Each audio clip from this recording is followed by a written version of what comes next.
Ça prouve que tu es vivant. Pourquoi il y a Boujarate à un cadavre? Il y a Boujarate à un cadavre. Pour moi, il y a un outil, il y a un sac à bombe.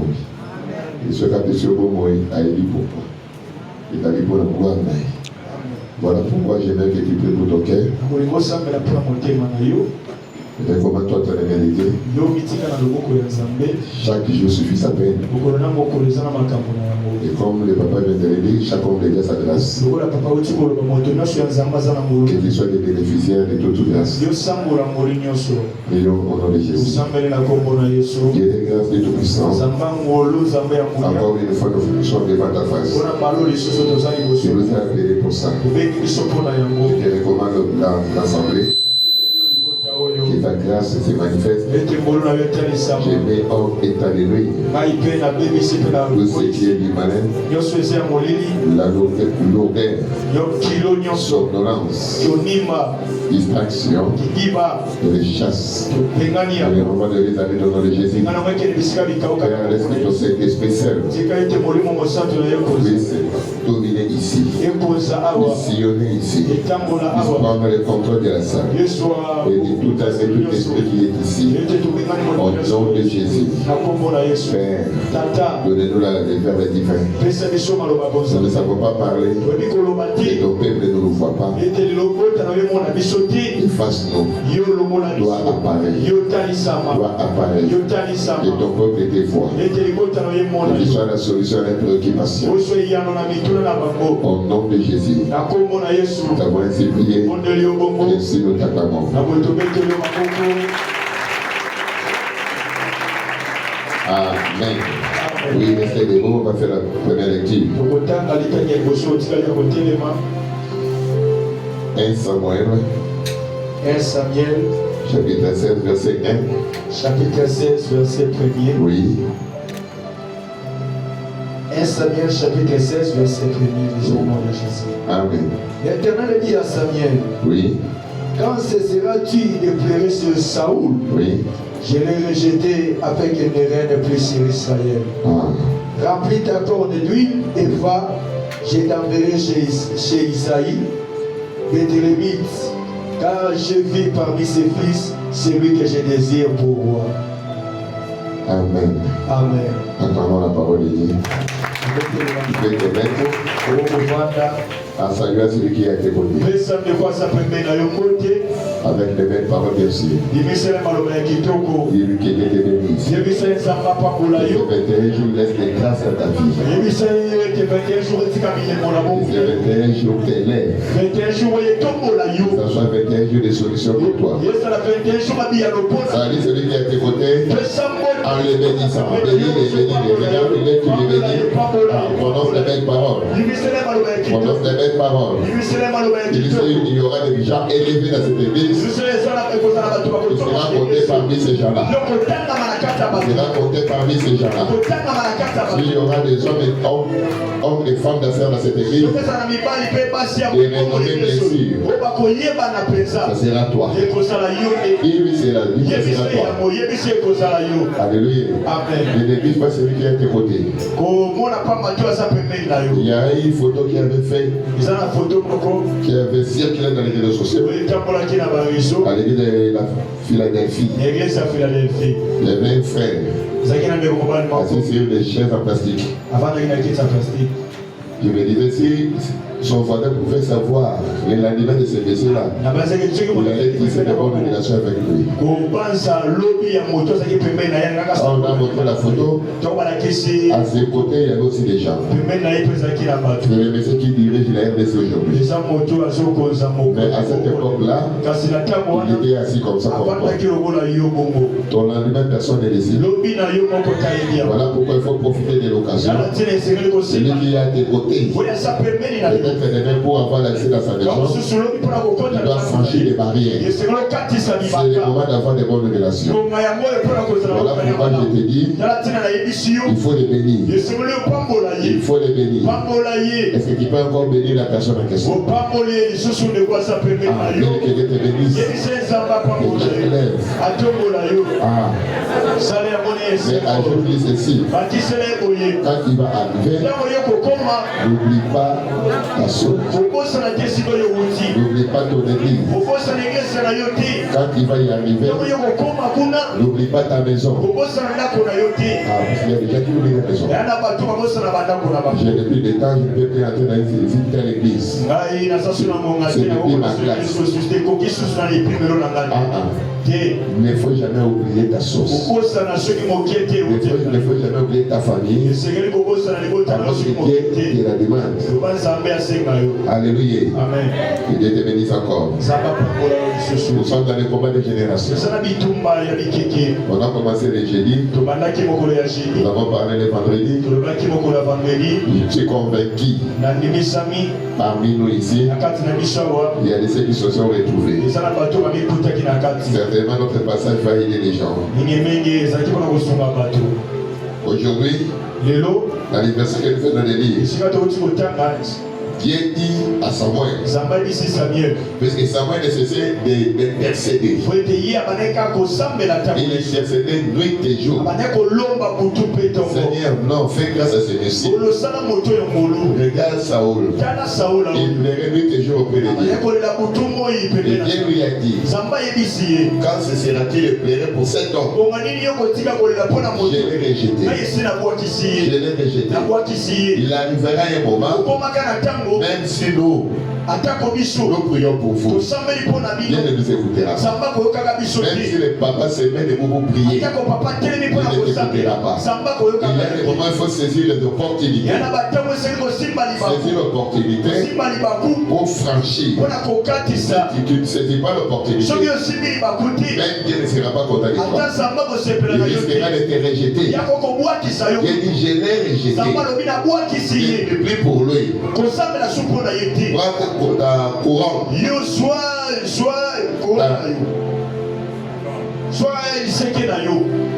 Va dans la maison d'Isaïe. Amen, amen. Je te montrerai quelqu'un que j'ai choisi là-bas. Il va demander pour moi comme moi. Samuel s'est rendu dans la maison d'Isaïe. Dans le verset 5, on dit quoi? Le verset 5, il répondit, oui, je viens pour offrir un sacrifice. Les gens l'ont demandé, puisque les gens comme les Samuel là ne se déplaçaient pas n'importe comment. C'est comme aujourd'hui, si nous voyons Fatih passer,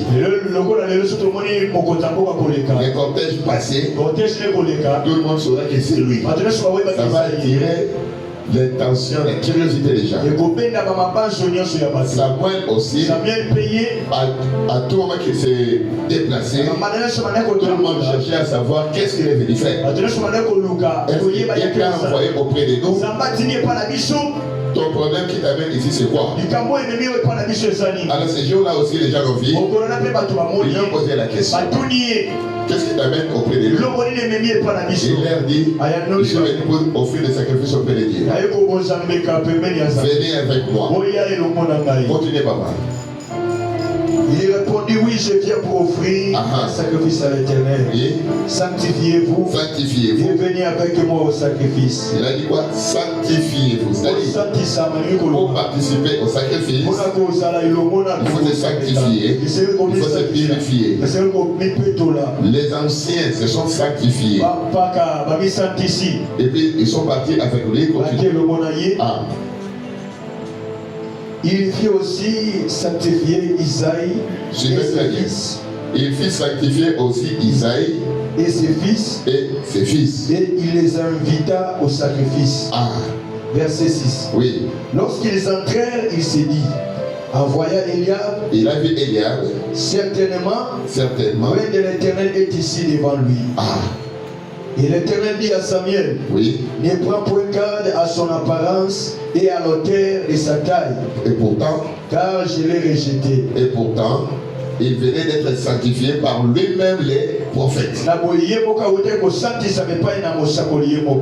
lui-même donc les prophètes les plus élevés de l'État. De ce temps-là. Alléluia. Amen. Mais Dieu l'a rejeté. Malgré sa sanctification. Bien lui, je l'ai rejeté. Continuez. L'Éternel ne considère pas ce que l'homme considère. Malgré sa sanctification. L'homme regarde à ce qui frappe les yeux. Oui. Mais l'Éternel regarde au cœur. Voilà, continuez. Isaïe appela Aminadab. Oui. Et le fit passer devant Samuel. Oui. Et Samuel lui dit, l'Éternel n'a pas non plus choisi celui-ci. Isaïe fit passer Shama. Oui. Et Samuel lui dit, l'Éternel n'a pas non plus choisi celui-ci. Il a aussi rejeté. Isaïe fit passer ses 7 fils devant Samuel. Et Samuel dit à Isaïe, les 7 fils devant Samuel. Continuez. Et Samuel dit à Isaïe, donc après que les 7 fils aient passé, Dieu ne choisit personne. Mais ils étaient tous sanctifiés. Ils étaient quand même acceptables à la présence de Dieu. Mais Dieu les a tous rejetés. Déjà, Samuel s'étonne. Mais Dieu m'envoie ici. Mais il me dit que non. Le roi de Dieu n'est pas ici. C'est lui qui n'est pas ici. Mais il n'a pas posé la question. Mais ce sont ceux-là tous ces filles, tes fils. C'est alors que le papa va se rappeler. Nous sommes en moi dans mon corps au Sanaï. Badavi badaki batuma bana côté c'est baroté. Makamia c'est amana moizaki les 7 fils. Zaki bano sambo ni ba. Motema ya papa zaki ba ya bana oyo sambo. Ba kontakayite. Samba. Avant ya zako boko la bapate ya papa na ya été ya papa. Alléluia. Amen. Le Amen. Amen. Personne ne comptait sur lui. Voilà pourquoi malgré cette grande journée, papa de là va faire appeler. Parce que pour papa, il ne peut pas s'imaginer que ça pouvait être lui. Quelque chose de bon pour la famille. Il ne peut pas venir chez David. Quelqu'un négligé. Alléluia. Amen. Je ne connais pas ta position aujourd'hui. Peut-être il y a des gens qui t'ont aussi négligé. Ton téléphone ne sonne pas. Ça ne sonne pas. Et d'autres personnes, quand ils voient son téléphone sonner, ils voient l'apparition de tes noms, il fait semblant. Soit tu donnes à une autre personne, il est occupé. Personne ne te regarde avec un bon regard. Tu es rejeté, abandonné, négligé. Mais ça c'est le monde. C'est le monde. Le monde peut t'abandonner, mais il y a quelqu'un qui te connaît. Celui-là ne t'abandonnera pas. Parce que il t'a tissé les semaines. Il sait que tu es vivant quelque part. Celui-là ne t'abandonnera pas. Et il sait pourquoi il t'a placé dans cette situation-là. À un moment donné, tous ceux qui vont te rejeter, ils vont venir vers toi. Tu seras le centre de la famille. Il n'y aura rien qui pourra se faire dans la famille sans passer par toi. Même les conseils. Amen. À tout moment, et pas à Papa qui sort de l'eau, mais l'eau n'est pas pour nous. Papa qui va soutenir l'eau, l'eau n'est pas pour nous. Amen. Yo comme tu fais, tu vas quand ça, mais à temps qui est pas qui va yo qui la gagne, on s'en a gagné le mot. Ou bien bien la combo na gagne, les essentiels pour moi que je suis vivant. Et ça a été la salle à bombo. Alléluia. Amen. Mais ça n'a rien à bilobé. Parce que ça n'a rien à bilobé. Nous sommes chaotiques, mais ça n'a rien à vibration.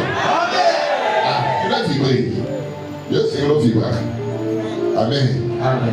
Maintenant, après que les 7 fils aient passé, Samuel va s'étonner, il va se demander.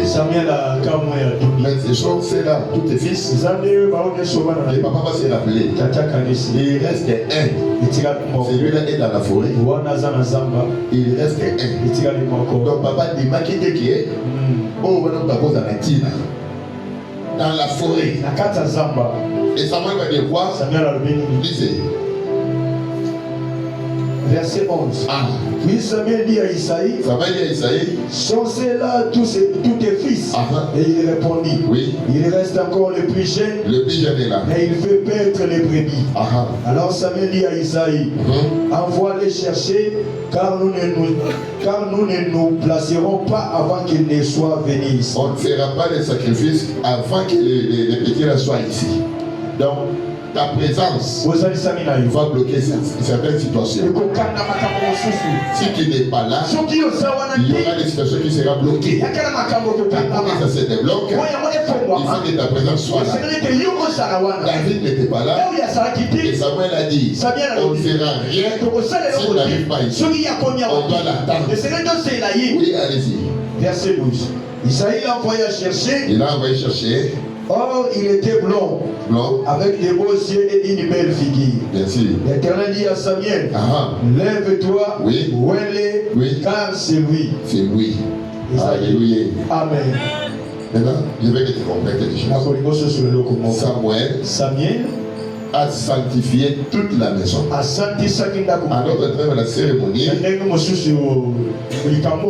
pouvait être agréable que si tout le monde est sanctifié. Et c'est lui-même qui les a sanctifiés selon les normes. Selon les normes. Mais Dieu les a tous rejetés. À l'arrivée de David, David qui va faire son entrée, directement Dieu dit, c'est lui. Et il s'est mis debout avec sa corde. Mais David n'était pas sanctifié. Ceux qui étaient sanctifiés, Dieu les a rejetés. David n'était pas sanctifié, Dieu les a choisis. Avec des poussières, il était sale, il sentait les bêtes, il sentait les animaux, Dieu l'a envoyé comme ça. Amen. Les sanctifiés, on les rejette. C'est lui-là. Il arrive avec ses habits sales, de poussière, on les voit comme ça. Amen, amen. C'est pour dire quoi? Les critères des hommes ne sont pas les critères de Dieu. Ce que l'homme a tracé pour toi, même si on ferme des portes, si quelqu'un qui arrive, même par un trou, on doit passer par les trous. Il y aura même un trou, il faut qu'on passera par les trous. Pourquoi? Parce que qui est celui que Dieu a choisi. C'est lui que Dieu a choisi. Et il les a justifiés. C'est lui que Dieu a justifié. Et il les a sanctifiés. Et c'est lui que Dieu a sanctifié. Et lui a aussi glorifié. Donne-moi un amen fort. David était sanctifié par Dieu lui-même. Depuis la forêt, il vient. Il n'avait plus besoin de la sanctification humaine. Il était déjà sanctifié. Il était mis à part, il était justifié et il était glorifié. Il ne fallait plus que le monde commence à lui acclamer. Dans le période où il est mobile, il est maboko. Et si il y a un qui est ici, il y a un mobile, il est maboko. Et quand il y a un qui est to yete. Donc il peut et bon la bonne la pétence. To yeba kati ya weza la kaboko. Ce qui to yeba kati to sala kabote. Pesa kama na globe. Amen. Ba koya ko betolo maboko. Amen. Kaka oya lobeke yo ko kate akobetela yo maboko. Amen. Opposant musala esika au critère à mokilise gate. Alléluia. Alléluia. Amen. Ebi babena biso. Yaka osala test de la l'église. Ban Santali Congo. Je peux vous dire, ma combat, j'ai voulu, papa. J'ai l'honneur de venir. Nombre de mon événement ressuscité. Former le commun dans Moutou. Donc, vous dit, ah, parce que ça, j'ai et ça dans Moutou. Nombre de événements ressuscité. La dernière chose, la BCC. Tu que ça, la test. On a fait des tests. On a bien tout compris. Il deuxième tour. Finalement, il se soit nagé, il ne sait pas comment on va libre. Alléluia. Amen. C'est ce qu'il a Dieu me dit, il va travailler sur la caille. Yo, ça, Okoluka, non, Moussala, Moussala, Ekoluka. Yo. Mais yo, on a Moussala, Ekoluka. Tu ne vas pas, tu ne toi qui ne Ekoluka, Moussala. Quand ça va servir, va débattre par-ci par-là. Mais Dieu m'a toujours dit, Fana Moussala, Ekoya. Fana, Nanda Kwalabi, ma diplôme de ce Oyakana, Yanini, ingénieur de Kolayo, Babana Bakombo, Kaka église, permanence, Tata Nana Aouti, Belgique. Papa, viens hommage à habiter, Nana Jeanne. Attendez, il y a combien de gens? Là, on a dit non. Il fallait que ça la 62e de ce dernier jour. On a dit, aux autres, on va donner. Bon, on a dit qu'il y a un comprendre le négatif. On a dit, non, on va dire. On a dit, bon, vous les Congolais, vous êtes toujours comme ça. Moi, je vais manger ce que je vais manger. Si je vais manger des biftecs, je vais manger des biftecs. Si je vais manger ce que je vais manger, c'est là. Les autres, on va étaler. Aux autres, on va caniner. Dans le Congo, la fin de la kimia. Nandaku, c'est tout au bateau, on a dit ça quand on va battre avec sa papa. Donc, on va voir les là-bas. Quand est-ce qu'on peut faire un peu de ça là? Mais on sait qu'on doit s'occuper. Est-ce qu'il y a fallu que c'est la macassi? Non. Au côté, on se soit bien là. Alléluia. Amen. Donc, on a aussi ma demande avec des intéressements. On a dit que les causes, c'est rien à la beauté. Sur 28 CV va retenir 3. Alors, une belle fois qui me parle. Est-ce qu'il y avait introduit ton CV dans telle société? La société en gros, tu l'as bossé là. Quelle société assise? Parce que le soir, il va dire 6 ans, société à la Wabi. C'est la bossé là. Il va me rappeler le billet. C'est le patron, mais c'est un fond de oui, c'est moi. On va sauter à Yanga. Si on va à Bossana, bon, de toute façon, l'Obiaka. La côté à ceux qui gênent, ceux qui ne le personne est là. Oh, il y a quand même Jakarta. Ah ouais, je dois taxer à GB, il y a beaucoup qui dégage la femme. Dans quelle la commune a comptabilisé la famille. C'est toi, monsieur? Oui. Ok. Au salaire, il y a du point qui s'est dit. Dans chaque interview, détaillé, il y a ma famille, ma bani. Docteur, comme ingénieur en réseau, on a dit la salle à réseauter. Là, on a dit électromécanicien. Sur l'électricité, oui. Vous voyez, on a dit oui. Réseau, on a dit c'est vrai, tout le monde qui a réseauté. Mais ils sont tous les caca, yo. Papa, vous avez dérangé, la salle a beauté. Finalement, ils vont dire ok, tu vas apprendre la première des années.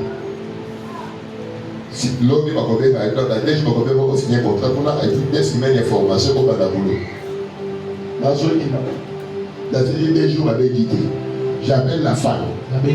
Comment on ne m'a pas appelé? La femme me dit, on ne voit pas. Après ton départ, les DTL et les blancs se sont chamaillés et ils ont démissionné. Le projet s'est arrêté. Projet écouffi. Dans la méthode numérique, les amis. On va signer un contrat, mais mon conseil, le fait qu'on va soigner, va démissionner. On va pas la société était boutique en gagne. Mais un jour, j'étais à la maison. Je vois dans mon appareil, message de côté.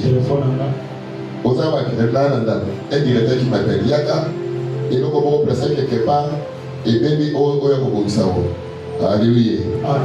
Je pars. La bébé dans la wana madame azongera musala bébé ya 3 mois nanga ya bali musala to to mosa batu soki ya bibi nga na kana mwana soki ya ye ba kana mwana ngape na bibi so même pour bouger ça la bébé il était voilà je suis seul à la maison avec les bébés il me dira quoi toujours c'est là ok avec des intéressements je vous dis 15 heures et midi les soeurs me disent appelle quand même madame j'appelle madame.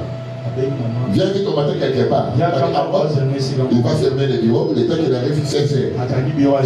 Vous n'avez pas 15h30. J'appelle le directeur. Madame vient d'arriver. Viens au tata. Le temps là, le téléphone est allé. Tu es arrivé à quel niveau, même les DG vais te voir. Ça c'est rien. L'accueil m'a commis. J'étais. Quand les papas voient la tête, polo, jean, maquette na makolo, na chapeau, na une moto, na dakouti, na ke na kolo, na kowe pas DG, directeur, pour les gens déjà voté. À finir la question de répondre, j'ai vu plus de 28 personnes, 22 en veste. 22 personnes en veste, et là, si vous allez toi. Mais là, je me vois sale. Na comme qui m'a, na qui était mal à point naza. Il y a qui a sur le cas par ici ailleurs, et le monsieur me dit c'est toi qui dit oui, venez. Dans ce qui me montre que tout le monde est sûr. Ce qui a su que tout le monde est sûr. Babine il va en plein air, la carte de société. C'est pas mais c'est quand j'ai dit oui. Il y a d'autres qui ont dit oui. Explique-moi. Il n'avait pas envie d'expliquer pas. Vous connaissez par exemple l'année française nanga et comme sur une ligne. Dans zone où on dirait là on peut s'accrocher. À toutes les questions de répondre, à toutes les répondre, à toutes les répondre. Maintenant sur le cinéma on dit que c'est tout. À Dieu n'est pas question. Tout le monde a répondre. À venir oui bien le corps a dit oui. Groupe moi oui. Au sens c'est là on dit non. C'est simple. Il y a pas mal. Batia kama futa, batia kama itawa, batia kama bateri koto, batia kama koto. Il y a pas de jeu. Après tout ça koto. Ah mais ça vient dans lobby. Et c'est d'abord à tourner. À ce qui est. À tourner à telle manière. À partir d'aujourd'hui, je t'engage. Ma condition ni CV, ni demande. Et l'autre côté, si la question n'est pas peut-être que va bien là, l'écoute à l'aide ni CV ni demande. À partir d'aujourd'hui, je t'engage. Tu deviens le responsable technique de ce site. On va te donner les prix. On peut se faire à tourner. DRH, oui, j'ai ah, oh, les acquis DRH. Tu penses qu'on devait mettre ces dossiers, les faire parvenir pour que je les signe. Oui, il y a des gens. Comptable, oui, il y a des gens. Qui dans les transports, ils rentrent dedans, ils viennent, ils commencent le boulot. Oui, il y a des gens. Caissier, oui, après une restriction, là, on va comprendre. Ceux qui n'avaient pas qui battent, ceux qui DRH, DGD, directeur, les gars, les gars. Et heureusement, les gars qui battent. Tu vois, na côte sali, bato banandinga, quand vous comptez, vous avez un bureau. Bato banandinga, vous avez papa, vous avez un exemple. Dans le bureau, vous avez un exemple. Vous avez un exemple. Amen. Vous avez un exemple. Il y a un exemple. Vous avez dit, le dossier béni à la demande, tu as dit qu'il y a un bureau. Attendez, à côté, mais à l'année, au côté de ça, il s'est venu demander, mais engagé, vous avez un exemple. Tout le monde m'a dit, Bissonio so awa bangale, biso la recommandation. L'unique personne à salir, interview, test, en plein air, et puis devant les DG lui-même, c'est toi. Alléluia. Et na madame ça, c'est là où tu peux t'en voir dans la peau, là où tu as la dépôt. La côte ça dit, c'est venu quoi? Dans le but, oh, il y a un sabi, et dans la kaya batouté. Amen. Tu vas le dire au coma, à table, tu vas gagner ma zéra, yo au Amen. Quelqu'un y a mokileza, y a zabété. Yozo dépend de la zabe yeboko. À table, à Gipor, l'idusé au Fungwama. Dans le but, l'idusé au Fungwama. À table, le dire au coma, et yo au coma, parce qu'il y aura un tour. Amen. Ça va m'adoucer à coller qui s'arrête à l'idouce. Amen. Tant qu'on colle quand on dit, est-ce que c'est moi? Et au but de effectivement, c'est moi. Alléluia. Amen. David, sale, n'était pas sanctifié, mais Dieu l'a choisi. On l'a ouais malgré ce qu'il était. Et l'esprit n'a pas dit que je ne descends pas. Parce qu'on ne t'a pas sanctifié. L'esprit est descendu sur David. Lisez pour qu'il comprenne. Lisez. Verset 13. Samuel prit la corne d'huile. Il a pris la corne d'huile. Éloigné au milieu de ses frères. L'esprit de l'Éternel saisit David. L'esprit n'a pas dit que tu es sale. Je ne sais pas. Non. L'esprit a dit, je te connais. Depuis les ciels, je t'ai mis à part. Depuis les ciels, je t'avais choisi. Depuis les ciels, je t'avais sanctifié. Depuis les ciels, je t'avais justifié. Depuis les ciels, je t'avais glorifié. Les accusations de ses morts, ça ne me concerne pas. Moi, ça ne m'intéresse pas non plus. Alors, papa, il était à Tangata Soba et Tanizambe. Alléluia. Ceux qui ont beaucoup de dit beaucoup. Amen. Après ça, on a développé. Amen. Mais David est loin. C'est là où il n'a pas connu. Il pouvait même se réjouir. Maintenant, il est sur le loin de Dieu. C'est que la Kinga. Alléluia. Amen. Avant l'onction, il n'y avait pas de combat. L'onction vient, ça provoque le combat. Mais pourquoi? Pourquoi l'onction doit lui attirer le combat?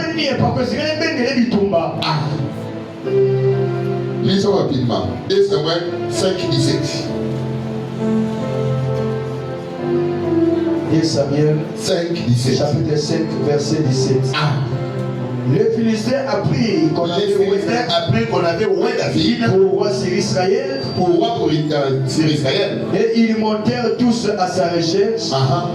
David, qui en fit informer, descendit à la forteresse pour se cacher. Alléluia. Amen. Les Philistins apprirent qu'on avait roi David. Tous les Philistins, ils sont descendus pour le combattre. Avant de le combattre, c'est seulement quand ils ont appris que l'onction venait sur David. Tous les Philistins ont dit, voilà la personne. Voilà la personne.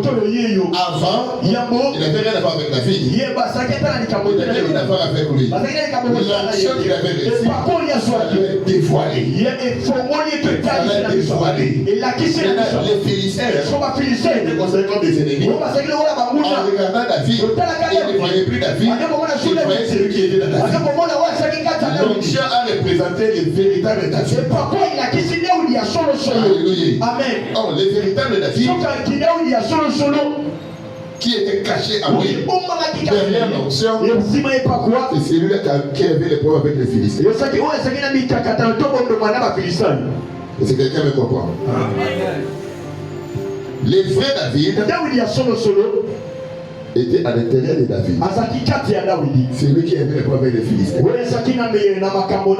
Les Philistins les recherchaient toujours. Mais ces jours-là, après qu'il a reçu l'onction, enveloppe il y a David pour les Philistins et quoi parce que David, comme on a bouton, on va nous battre. Quand il y a David. Pourquoi? Parce que le papa est fongoli. Et donc, et Bimi, c'est la mission avant. Et fongoli, mission, il y a pas maintenant comment on a été. Le roi de la globe. Amen. Amen. Amen. Ne t'étonne pas. Les combats que tu as, donc, la foule aux alentours des obéis de l'Oyon. Et toi, non, les obéis d'Ayamo. Mais ma colombe, et parce que ton Dieu est avec toi. Dieu est avec toi. Ma colombe a été. Oui, ma colombe a été. Il va les comprendre. Il va faire partie de tout ça. 1 Samuel 17. 1 Samuel chapitre 17. Oui, verset 31. Verset 31. Lorsqu'on y entendit les paroles prononcées par David, on a entendu les paroles prononcées par David. On les répéta devant Saoul, qui les fit chercher. Oui. David avait dit quoi? David dit à Saoul. Attendez. David avait dit quoi? Le problème de David était que comment ce monsieur ici qui peut venir nuit et jour dans les soirs et les matins pendant 40 matins il ne restait que 15 soirs pour les assoirs 40 soirs aussi. Donc il les a mortifiés pendant 4 fois. Il voulait les faire pendant 4 fois. Mais il a été déjà dans sa 79e fois. À son arrivée, il a fait des filles. Il veut voir quelqu'un. Et comment le corps qui va de la chaque homme. Vous faites des gens qui font des bagages. Des sous mamani, au pantalon, qui est l'envoyé. Un peu de choses comme ça, comme faire des minutes. Papa, le combien de temps pas nous balukaka ni parce que ils sont mal à l'aise. Au moment où on fait des choses, il y a un peu de combat à côté.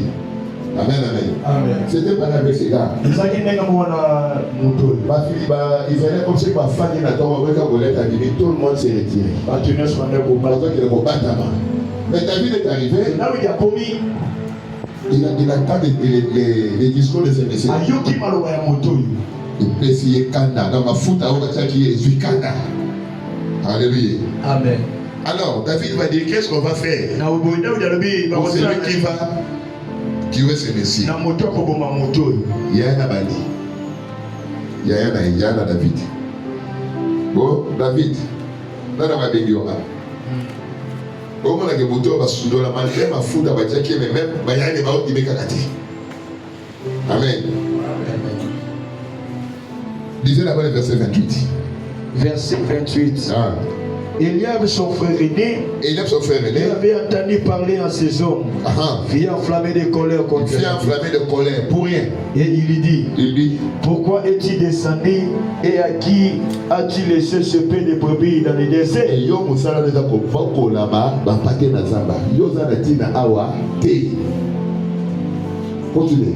Je connais ton orgueil et la malice de ton cœur. C'est pour voir la bataille que tu es descendu. Oui. Verset 29. David répondit, Qu'ai-je fait? Ne puis-je pas parler ainsi? Donc, la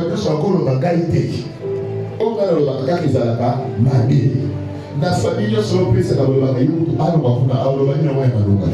donc, si ça y est, on pense que hier, il y a malheureux comme il m'a dit, même la parole à Manoga.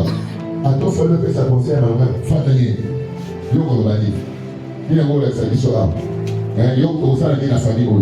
Donc, et puis il y a des gens, ils ont commencé à réfléchir. Tout ce qu'on a dit. Je ne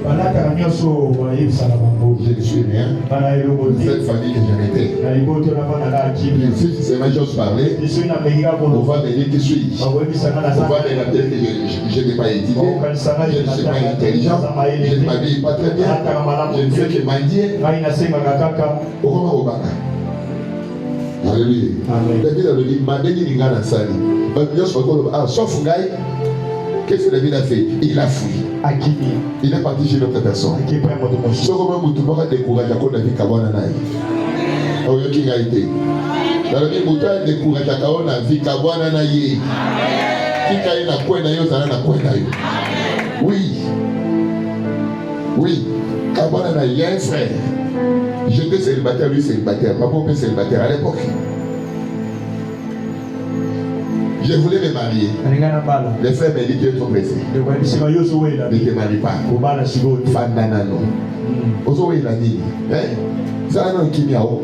Comment est-ce que l'autre? Papa n'a pas qui était. La Bali. En 2009.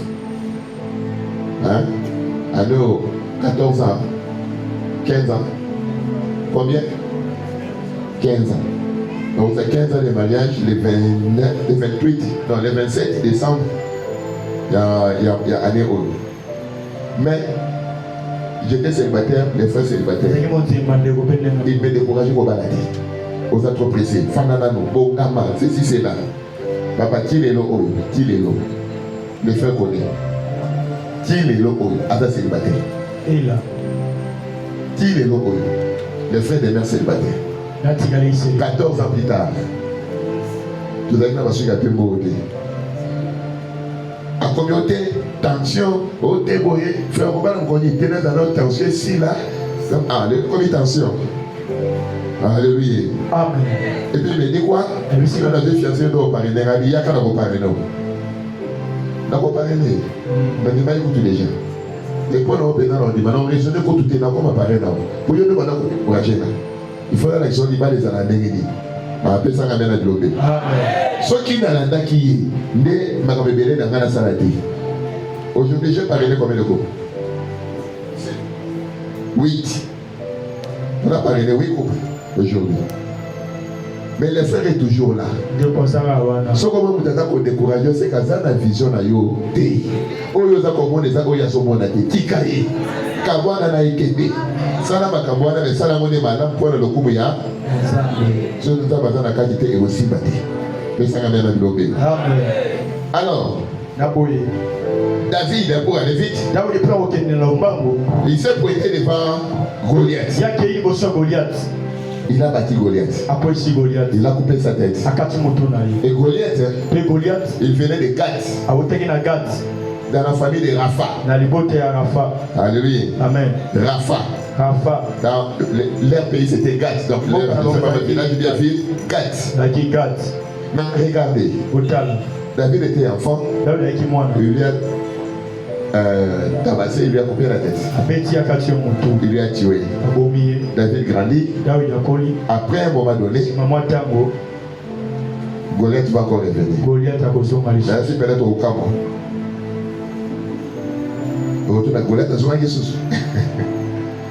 Et puis il va pas se casser, il va Goliath. Hein? 2 Samuel. 21, 19 à 22. Suivez-moi très bien. Ah. 2 Samuel chapitre 19. Oui. Verset 21 à 22. Oui. Alors Abishai, fils de Tsérouja. Attendez. J'ai dit de combien à combien? 2 Samuel. Oui. Chapitre 19. 19 à 22. Chapitre 19, verset 19.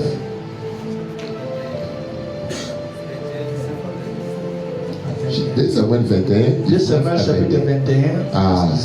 Verset 19 à 22. Voilà. Il y a encore une bataille à Gog. Il y a encore une bataille à Gog.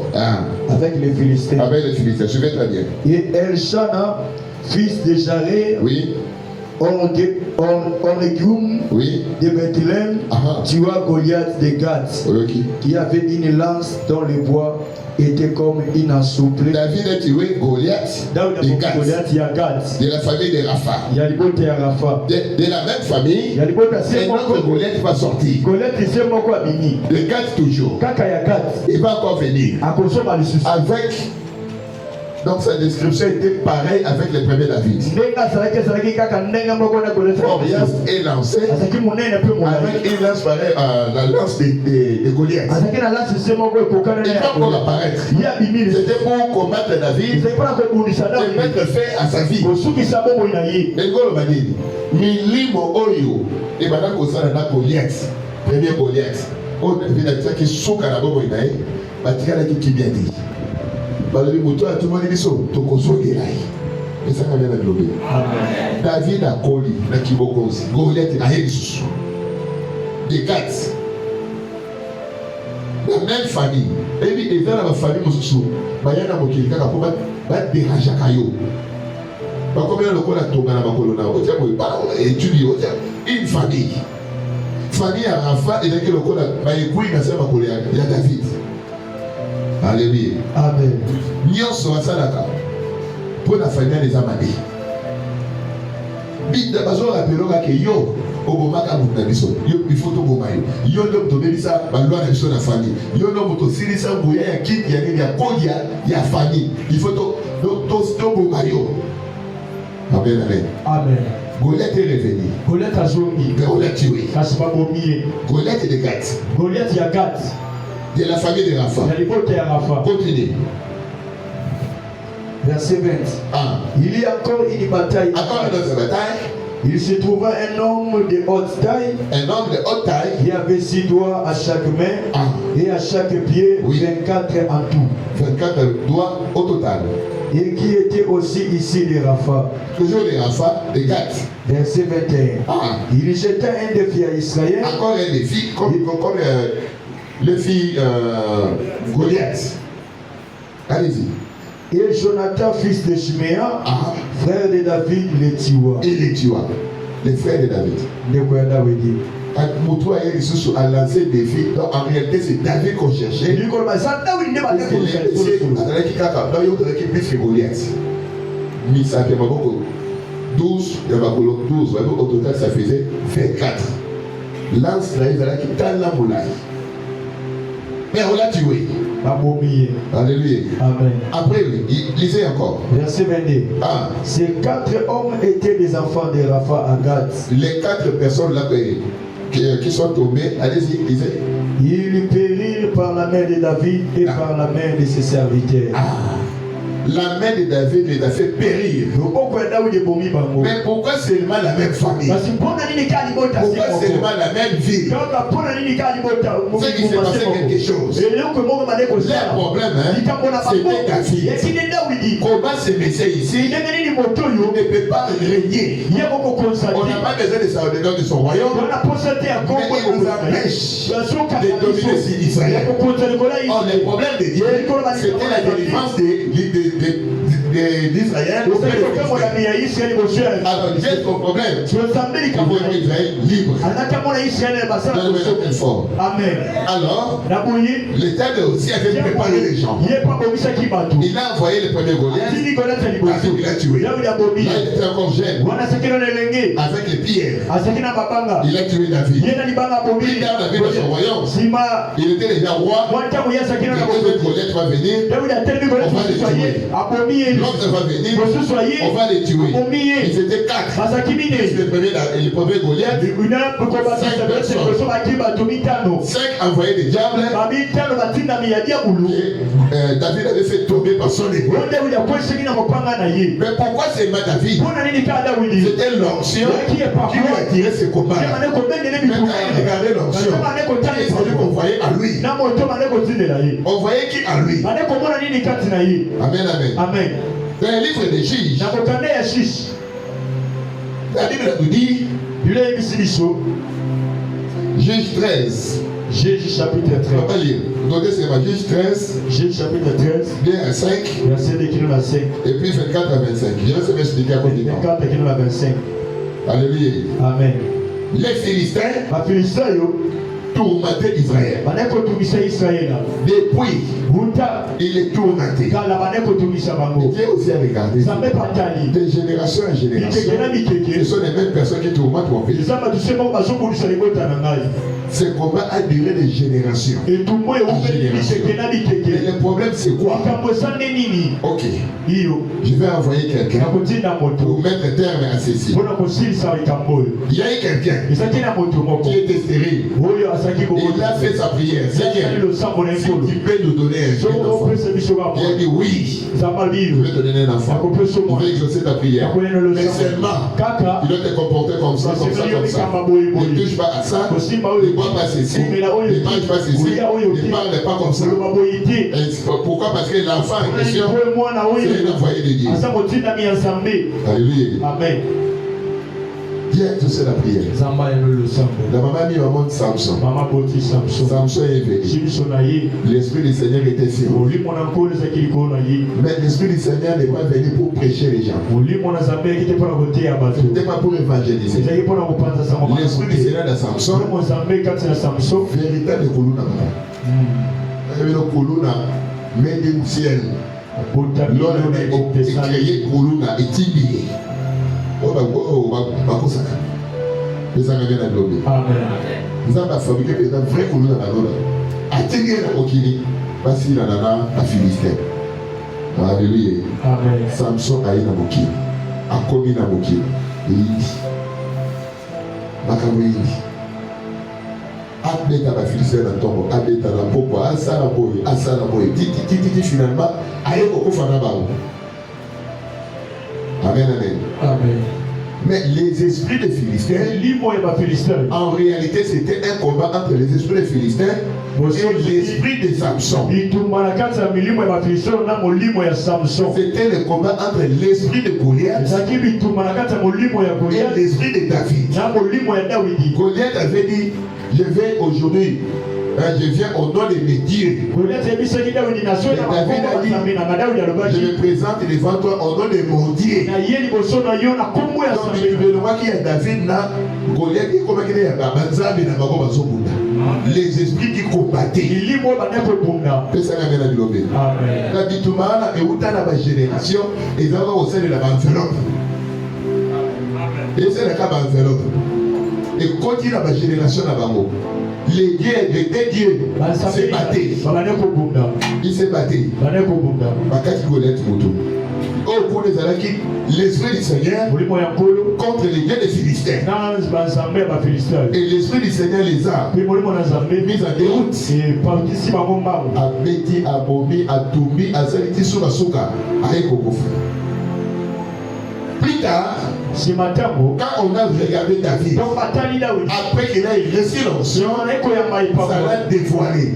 Pour les Philistins, ils ont appris qu'on a oué David. Ils ont les amis pour lui faire la guerre. Avant l'onction, ne cherchez pas David. L'onction a fait qu'on ne voit plus David. Et ils ont retrouvé les Samson. À David, il y avait l'esprit de Samson. Et l'esprit de Dieu. C'est quelqu'un qui peut comprendre. Amen. Vous comprenez? Samson. Abomai Yamadi. Dans Yamadi Missus.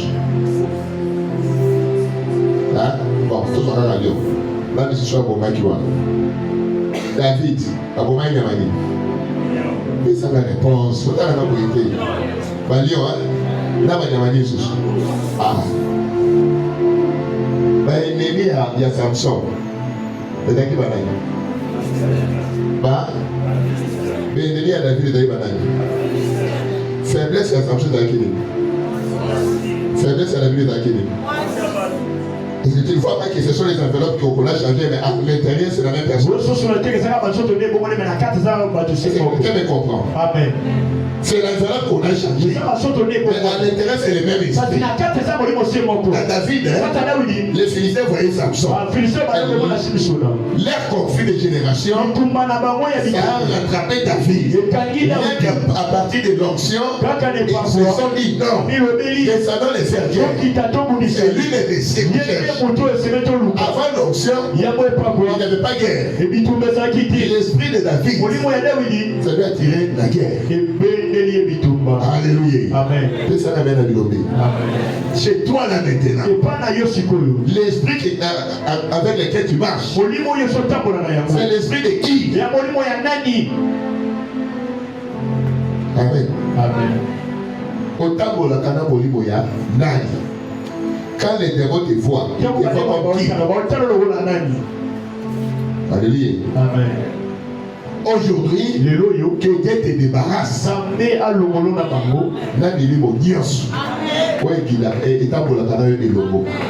Puisque au Congo,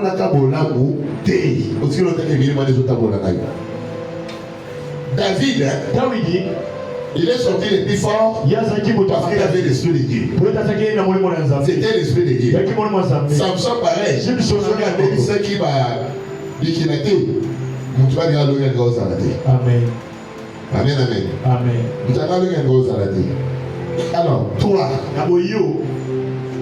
l'esprit qui marche avec toi, c'est l'esprit de Dieu. Et si ce n'est pas l'esprit de Dieu, c'est l'esprit de qui? Là, on appelle ça, on dirait côté pendant. Alléluia. Amen. Ça ne marche pas pourquoi? Parce que l'esprit là est là. On peut recevoir tout le monde sauf toi. On peut recevoir tous les passeports. Mais avec ton passeport, on voit une autre figure. Et donc il y a vrai moutoir dans la catinale. Hein? Donc il y a des bâtiments sur les gaillons pour ici. On soit canal visité. On soit visité. Amen. Amen. Alléluia. Amen. Tout ça, on a développé. Voilà, encourager la vie. Hein? Les gens qui m'ont le visa, moi, mais. Tant que je réfère, le moins que le ici, il mourir. Mais il y a des gens qui sont à la canaille, et partout. Là, la famille, on m'appelle Yaka. À partir d'aujourd'hui, on t'engage. Mais il y a eu beaucoup de ça, beaucoup de ça, pour t'attendre la caillou. Pourquoi il y a eu ça compliqué? Mon lui, il y a un village, il fait Kawana. Amen. Koko wana oya so chef coutumier le village de Bilo, il faut Kawana yo. Amen. Après ça, on a bien la Bilo. Amen. Baza ko nyata yo. O bibisa mutuki. Mais dans le monde, il faut que ça. Amen. C'est sûr que le message de Jésus m'attend. Dans ce qu'il y a un mot, mais ils ont les cacs. Hein? Dieu, nous découvrons qu'il y a un voyager. Une fille, pas une balle. parce qu'il n'a pas voyager. Mais, par contre, on a beaucoup visité. Pour ceux comme si on a besoin de voyager, mais à aucun jamais pour voyager. Pourquoi? Hein? Quand il y a un passeport, il a réalité. Amen, amen. Amen. Les autres ont besoin dans la salle à des personnes, des filles. Mais il faut que Moutouro ait un peu sur le passeport. Et le mieux, il y a et le royaume et Soka. Amen. Donc, on peut voyager quand tu as des photos pour toi, tu as le passeport. Toi, tu ne sais pas. C'est spirituel. C'est spirituel. Il marche avec lui. Et il dépasse. Se débarrasser de toi. Et maintenant, tu lui appartiens. Il a les doigts sur toi. Amen, amen. Amen. Le Dieu que nous servons, le Dieu qui nous a envoyés ici, il avait une mission sur toi. Durant ces 21 jours, il a une mission sur toi. Là où ça ne marchait pas, la cause qui faisait que ça ne puisse pas marcher, ça doit tomber aujourd'hui, ça doit tomber demain, ça doit tomber de la demain, mais il y a les 21 jours. Et pourquoi il y a la famille n'a bilo. Il y a eu des voyages hier, vous allez affecter. Amen. Ah, je ne sais pas si vous comprenez. Je frappe d'aveuglement toute personne qui bloque les modèles. Je frappe d'aveuglement celui qui combat les mariages dans ta famille. Et comme lequel le mariage n'est pas ton mariage. Et comme lequel le mariage n'est pas ton droit. Et comme lequel les étoiles n'est pas ton étoile. Il ne réussira pas. Quelle que soit la génération où l'erreur a été commise, et que toi tu es là aujourd'hui en train de payer les progressions par l'amour de Dieu et par sa grâce, ça doit s'arrêter. Ça doit s'arrêter. Et ce matin, nous sommes venus pour laisser arrêter. On est là pour que ça s'arrête. Et toi-même peut-être tu ne sauras pas. Mais avec l'esprit de Dieu, ça doit s'arrêter. Et ça l'amène à Bilobé. Et le cognon fait Kanayo, le fait Katana. Amen.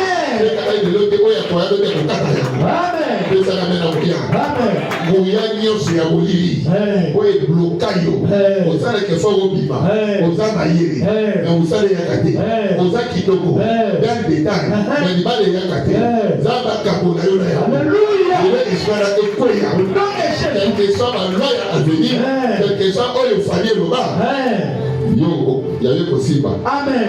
Ce que vous avez le bas d'Ayambi en haut. L'Ayambi en haut. Yamba en haut, l'Issoussou. L'Ayambi en haut. Et ça, le vélo, quand on a besoin d'Yamba. Amen. On dit ça, le vélo, on a besoin d'Yamba. Amen. Et donc, il y a dimanche. Maintenant, on a gaï. Maintenant, on a biso. Alors, il y a chaque fois. Il y a des grands salades tous les jours. Sauf le dimanche, le dimanche, on va aller à Madame. Madame qui Madame, au sein de l'élément, c'est pour qu'il avait comme même à l'adversité, pour assurer comme même. Donc, dimanche, au sein de l'élément, alléluia. Le dimanche, on peut prier, mais au sein de l'élément, mais dis-moi pour les deux personnes que Dieu m'a parlé ici, que la grâce de Dieu soit tirée et que Dieu les délivre. Amen, amen. Amen. On est Dieu puissant. Amen. Hein? C'est un bon domaine. Nani? C'est toi, en lunette là. Rite. Élix. Ah, Élix.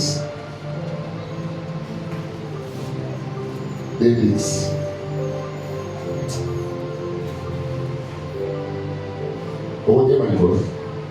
Ça va te déranger? Élix. L'esprit me dit que pourquoi il n'y a pas besoin des amis.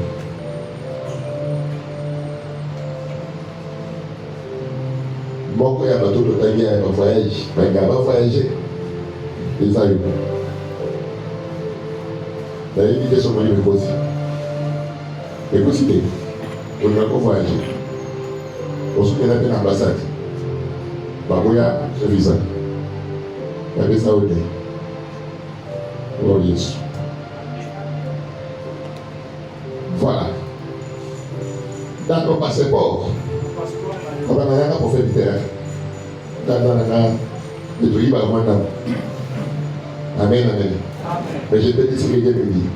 Dans ton passeport, la photo qui est là, c'est la photo de celui qui te combat. Par la grâce de Dieu, cette soir, la photo n'a rien vu sa photo. C'est-à-dire, quand on va côté là, passeport, on va aller au Guinée. Quand on va dans la Bénin, quand on va dans la Bénin, aussi, puisque l'esprit est en train de travailler déjà. Dieu t'aime beaucoup, ma sœur. Comment ça n'a et si la zamba le côté rio, t'es dans ma maison musique. Et il faut que l'esprit là se débarrasse de toi. Au cannabis, au cannabis, l'esprit là va quitter. Amen. Ok? Parce que la puissance des 21 jours ici. Il y a 21 jours. Par un jour dans ma culture pendant ces 21 jours. Pour passer dans le salon du colon, il n'y a pas dans ça de l'église. Parce qu'on travaille du colon. Et l'esprit là, on a déjà tourmenté. Ah, voilà. Quand on a vu ça là, il a rappelé. Quel ça? Ah. Vos amis valent aussi. Voilà. L'esprit est déjà tourmenté. Il va pousser un cri. Et il va partir. C'est maintenant. Ah, c'est maintenant. Et là, c'est quoi? L'obité. Voilà. C'est maintenant. Merci Jésus. Merci Jésus. Il va pousser un cri. Voilà. Ça c'est dit. Ça c'est dit. Il y a autant de la passeport. Autant de la passeport. Ah. Et le Guinée, l'automne, ça n'est pas un tout. Voilà. Moi, je suis aussi maillot. Aux là-bas, dans Zotoyo, dans Makila, dans Zotoyo, dans Congo, dans Eloko, côté là, dans Zotoyo, dans Elogina, dans Bolakana, aux Yamba, moto. Voilà.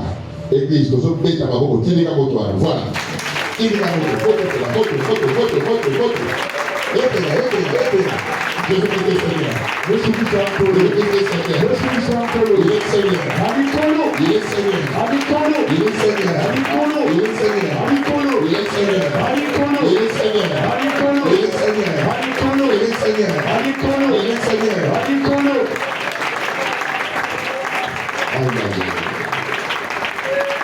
On a fini ma tête. Si c'est ça aussi ton cas, je peux avoir une parole. D'accord, madame, le col Amen. Amen. On dit Amen. On a fini ma tête. Si c'est ça ton cas, il y a le col à échanger pour la vacances. Ceux qui ont eu le même problème, vous avez venu à salir pendant ça la vie pendant nous. Dans le dit, oh, je suis tous salima awa. On a eu pose à la porte sur la mobile et sur salima. On a fini ma tête. Voilà. Vous avez vu, président Bazoum, il a des problèmes d'ailleurs. Il y a un voyage dans l'animal. Des positionnements. Là, il y a toujours un passeport. Madame échantillon, si tu as ces cas-là, sachez aussi que les gens aussi, il a aussi fait pour toi. Alléluia. Là, ça va payer ça quand même à Dieu. Je suis déjà à la fin, je sais qu'on continue à profiter. La sœur là, derrière. Et il y a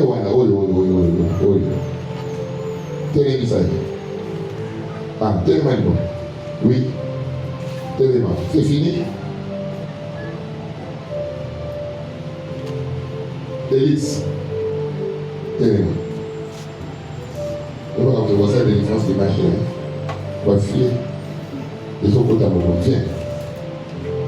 Quand on va faire il y a un reçu l'ancien. Il y a des gars de grâce. À se manifester dans la vie, à racheter, à revaloriser. Au nom de Jésus. On va effacer. Au nom de Jésus. Vous faites la quitter pendant que l'Esprit continue à travailler dans cette vie. Mais ton passeport, au Guyana passeport, on peut c'est pas un prophète. Là, de cette église, il va prier pour ça. Avant que je m'annonce sur l'ambassade, fin de Sion. Calmement. Voilà, c'est. La grâce de Dieu sur toi. Yo comment on est? Lors, le combat est là. Tu ne peux pas négliger la prière. Pas d'exayo, journal il y a dépassé la haute. Yo la grâce il y a des sommets du colonne. Ça va. L'esprit qui te combat aussi. Te laisser maintenant. Dépositionnement. Position. Oui, il y a des gens dans le bagage. Abîmé dans le bouquet de Bologna. Il y a des banquitistes. Nous autres, les gens qui n'ont pas bougé à mot. Tant que nous avons tout en position. Et à Bokota. Ceux qui ont bougé à Bokota. Il y a ceux qui ont les sous. Les athées. Été positionné. Les autres qui ont dit j'étais à mon poste. Dans les autres, c'est là-dedans. Ni les gens qui ont dit là-dedans. Dans mon aéro. Et les gens qui ont répliqué. Il suffit que le monde ait la position dans la Bajaï.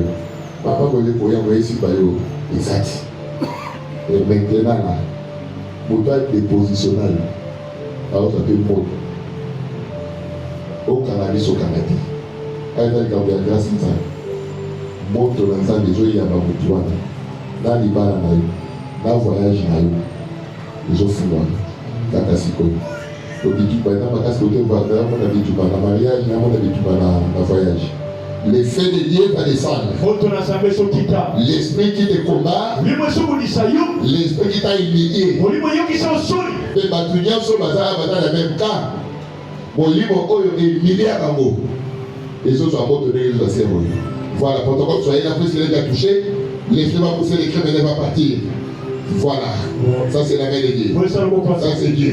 Ça c'est Dieu. Ça c'est Dieu. Ça c'est Dieu. Ça c'est Dieu. L'esprit de Dieu est là. L'esprit de Dieu est là. Ça c'est Dieu. L'esprit de Dieu te délivre maintenant.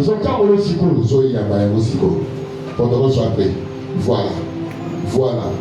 Voilà, ça c'est Dieu. Pour que ça là, si on a dit ça là pour retourner les gens de Sikawan. Il faut que la casse pour adhérer à votre société. Au nom de Jésus, c'est vous qui m'avez fait. Aux autres qui m'ont dit. Alors tu vas maintenant recevoir. Au nom de Jésus. Au nom de Jésus. Au nom de Jésus. Voilà, votre pays, il est maintenant agité. À pour faire la terre, Moli Mohan. Ah, Moli Mohan, la vie n'a pas la Yazayanga. De la sortie caillou. Au nom de Jésus. Votre pays.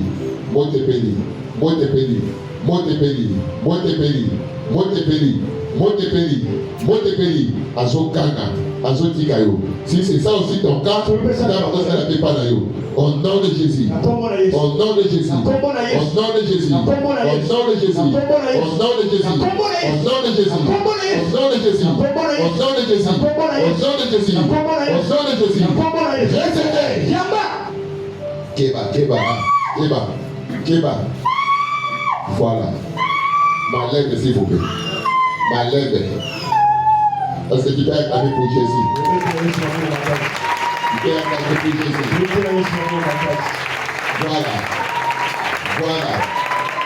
Voilà.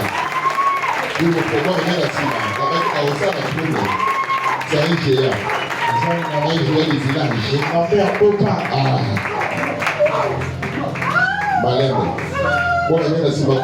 La Siba. Protocole, bon, il y a la Siba. Avec amour.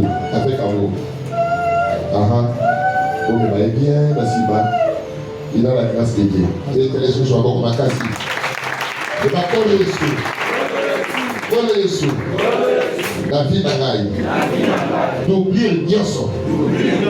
Moto Nyoso, c'est de nous la carte n'a pas. Azamoto.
exercer don et la parole à connaissance.